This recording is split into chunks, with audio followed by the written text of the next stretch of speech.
Viewers, news 24 এর সাপ্তাহিক আয়োজনে তিব্বত লাক্সারি সোপ প্রেজেন্স বিনোদন 24 পাওয়ার্ড বাই ফাস্ট ওয়াশ সপ্তাহ জুড়ে শোবিজ অঙ্গনে ঘটে যাওয়া আলোচিত চমকপ্রদ সব ঘটনা এবং তার অন্তরালের গল্প নিয়ে চলে এসেছি আমি নাইমা।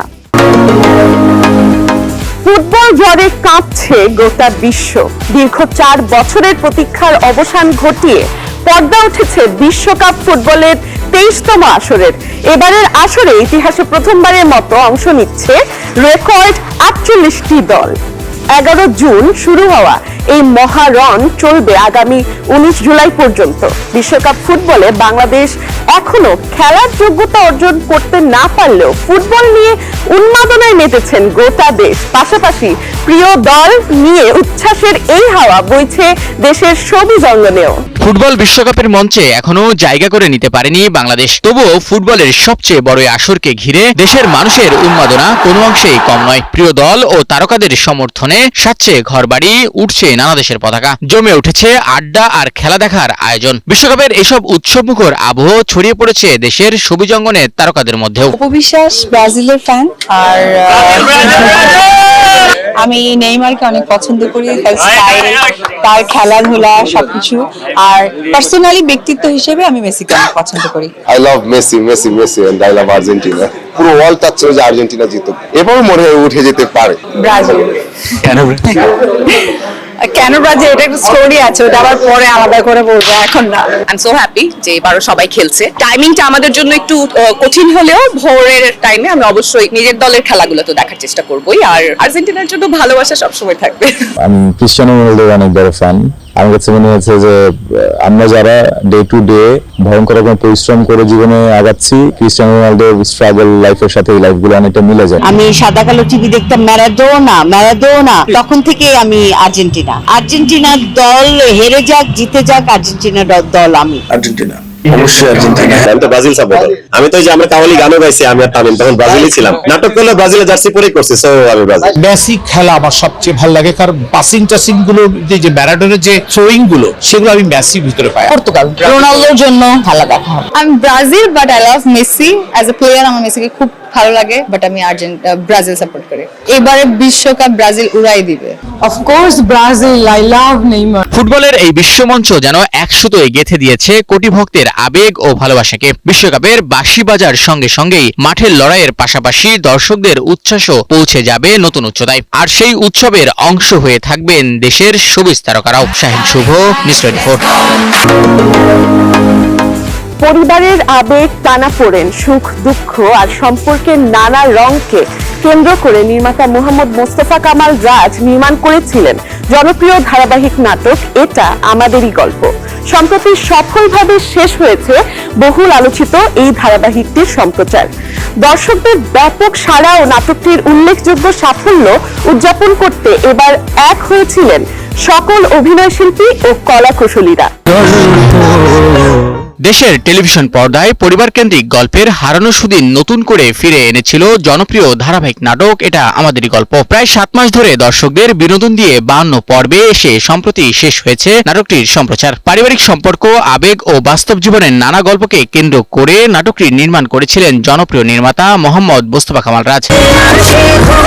নাটকটির সফল সম্প্রচার ও দর্শকপ্রিয়তা উদযাপন করতে সম্প্রতি একটি বিশেষ সাকসেস পার্টির আয়োজন করেন নাটকটির কলাকুশলী ও সংশ্লিষ্টরা। শনিবার রাতে রাজধানীর গুলশানে অনুষ্ঠিত এ সাকসেস পার্টিতে হাজির হয়ে উৎসবমুখর পরিবেশ সৃষ্টি করেন নাটকটির অভিনয় শিল্পী, কলাকুশলী ও আমন্ত্রিত অতিথিরা। বিয়ের সময় খুব একটা বুঝে নাই, কিন্তু বিয়ের পরে বুঝতে পারছে সে তার মানুষটার কাছে আসছে। মানুষটা যথাযথ মানুষের কাছে এসে পৌঁছাইছে এবং সংসারটা সুখী রাখার জন্য সে যথাসাধ্য চেষ্টা করে গেছে। রাখার মতো একটা ক্যারেক্টার, আমি কোথাও গেলে বলতে খুব ভালো লাগে, একটা প্রাউড ফিল হয় যে না আমি খুব ভালো একটা কাজ করেছি। যেটা বলেন যে কান্না করার বিষয়টা, অফকোর্স আমরা যেই কাজটি করেছি প্রত্যেকটা এপিসোডই এত সুন্দরভাবে মানুষের মাঝে জায়গা করেছে যে কোন এপিসোডে মানুষ অনেক হেসেছে। আমাদের রোমান্টিক সিনগুলো দেখে মানুষ চিন্তা করেছে যারা নতুন নতুন বিয়ে করেছে তারাও থাকে না যে একটু রোমান্টিক হয়ে গেছে। শেষ পর্যন্ত যখন সবাই কান্নাকাটি করলো, আমার দিকে যে অডিয়েন্সটা আসলো, আমি বললাম যাক ঠিক আছে, এই পর্যন্ত তো অডিয়েন্স পেলাম কিছু। অমনি লাস্ট পর্বে আবার গালি খেলাম। আমাকে অ্যাকচুয়ালি যেখানেই যাই সবাই সায়রা বললাকে কয়েকদিন আগে একটা আন্টি ডেকে প্রশংসা করলো যে এই সাইরা স্যার এদিকে আসো। তো প্রশংসা নেওয়ার পর আমি বললাম লাস্টে যে আন্টি আমার নাম তো সুনেরা, এটা মনে রাখেন।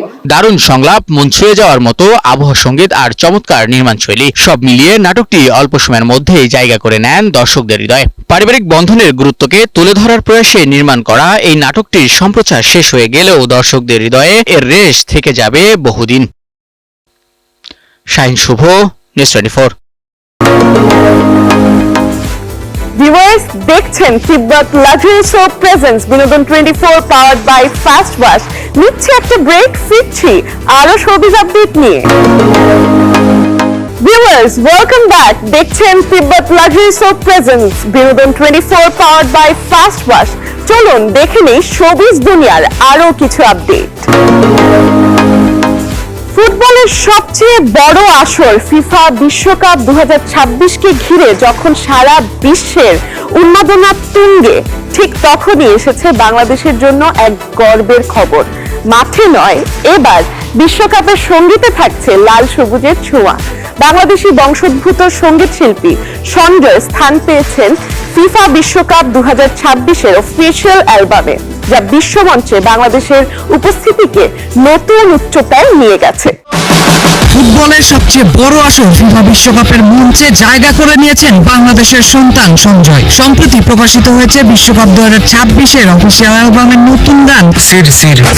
এই গানে আন্তর্জাতিক তারকা নোরা ফাতেহি, ভেজে ড্রিমের সঙ্গে কাজ করছেন বাংলাদেশি আমেরিকান সঙ্গীত শিল্পী সঞ্জয়। প্রথমবারের মতো কোনো বাংলাদেশি শিল্পী ফিফা বিশ্বকাপের অফিসিয়াল অ্যালবামে স্থান পেলেন। সঞ্জয়ের জন্য বাংলাদেশে ছোটবেলায় দেশ ছেড়ে যুক্তরাষ্ট্রে গেলেও নিজের শেকড়কে কখনো ভোলেননি। গানটিতে ফুটবলের উন্মাদনার পাশাপাশি দক্ষিণ এশীয়, আরব ও আন্তর্জাতিক সঙ্গীতের মিশেল রয়েছে। গানটি ইতিমধ্যেই সামাজিক মাধ্যমে আলোচনার জন্ম দিয়েছে।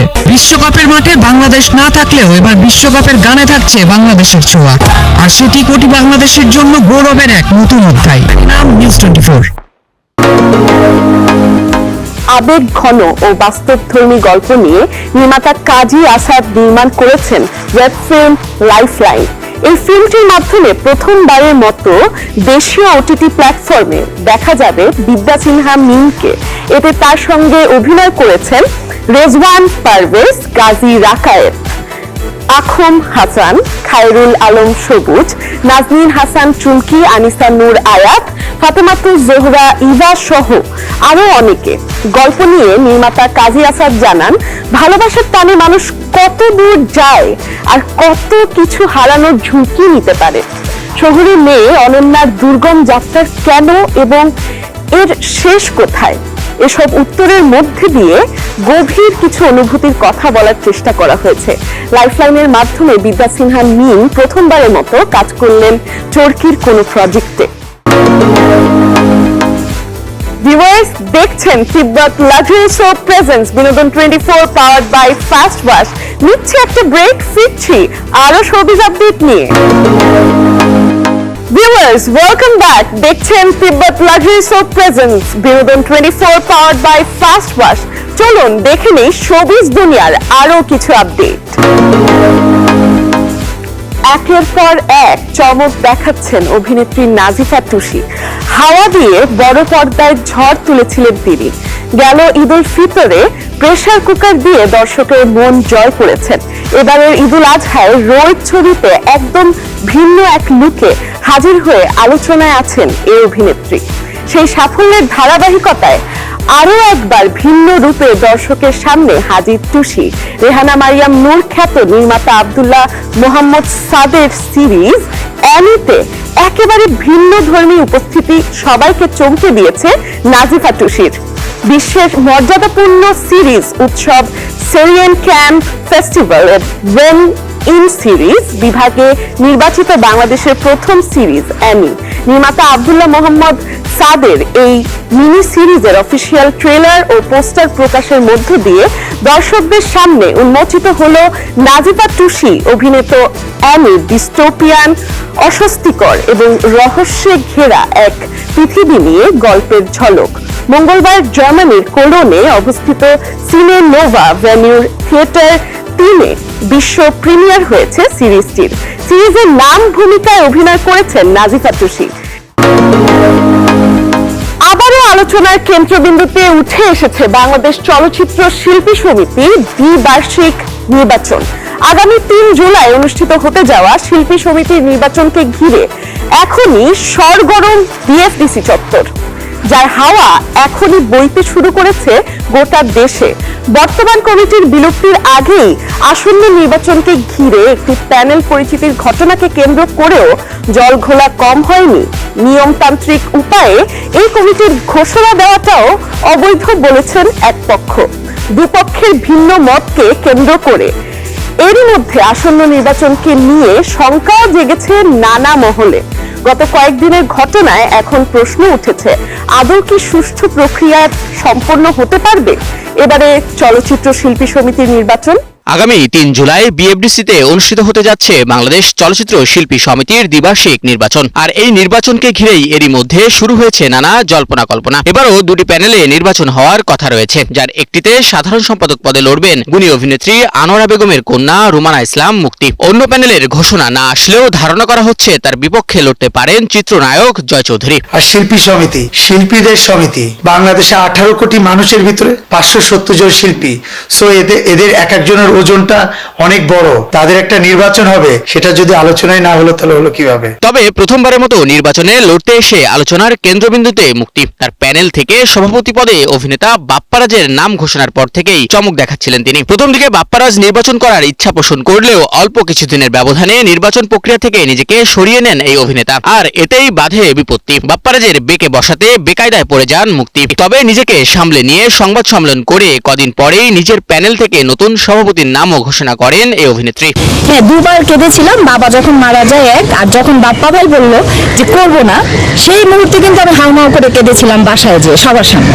তবে নির্বাচনের তফসিল ঘোষণার আগে এবং রানিং কমিটির কার্যক্রম চলমান অবস্থায় সংবাদ সম্মেলন করে মুক্তির প্যানেল ঘোষণা করাটাকেও নিয়মের মধ্যে নেই বলে জানিয়েছেন অনেকেই। এফডিসি পাড়ায় জোর গুঞ্জন রয়েছে মুক্তির প্যানেলের বিপক্ষে প্যানেল গড়তে পারেন চিত্রনায়ক জয় চৌধুরী ও অভিনেতা শিবা শানু। তফসিল ঘোষণার আগেই এক পক্ষের এমন নাটকীয়তা নিয়ে মুখ খুলেছেন এই দুই অভিনেতা। আমি চেয়েছিলাম মনে প্রাণে বাপ্পা ভাই নির্বাচন করুক, বাট উনি যেহেতু সরে গেছে, আমি নিজেও মুক্তি আপুর সাথে দুঃখ পেয়েছি বিষয়টাতে। যদি গঠনতন্ত্রে না যেয়ে থাকে তাহলে এখন বর্তমান যে কমিটিটা আছে তারা এটা দেখবেন বলে আমি আশা করি। যদি গঠনতন্ত্রের বাইরে যে কিছু করে থাকেন, আমি এ ব্যাপারে ব্যক্তিগতভাবে কিছু বলতে চাচ্ছি না। তবে আসন্ন নির্বাচনে তফসিল ঘোষণার আগেই তৈরি জলঘোলাকে কেন্দ্র করে মুখ খুলেছেন চলচ্চিত্র শিল্পী সমিতির রানিং কমিটির সভাপতি অভিনেতা মিশা সওদাগর। আপনারা জেনে খুশি, দুই পক্ষে আমাকে একাধিকবার রিকোয়েস্ট করেছে, দুই পক্ষ ছাড়া তৃতীয় পক্ষ আমাকে রিকোয়েস্ট করেছে, কিন্তু আমি আগে ডিসিশন নিয়ে নিয়েছি যে আমি এবার নির্বাচন করব না, এবার আমি নতুন প্রজন্মকে চাই। তবে সব মিলিয়ে প্যানেল ঘোষণার আগে প্রার্থীদের মধ্যে বাড়তে থাকা মতভেদ ইঙ্গিত দিচ্ছে যে আসন্ন শিল্পী সমিতির নির্বাচন খুব একটা সহজ হবে না। শাহিন শুভ, নিউজ 24। ভিউয়ার্স, শেষ করছি আমাদের সাপ্তাহিক আয়োজন তিব্বত লাক্সারি সো প্রেজেন্টস বিনোদন 24 powered by fast wash. Showbiz অঙ্গনের আলোচিত সব ঘটনা ও তার অন্তরালের গল্প জানতে দেখতে থাকুন বিনোদন 24। দেখা হবে আগামী সপ্তাহের নতুন আয়োজনে। Stay tune to news 24।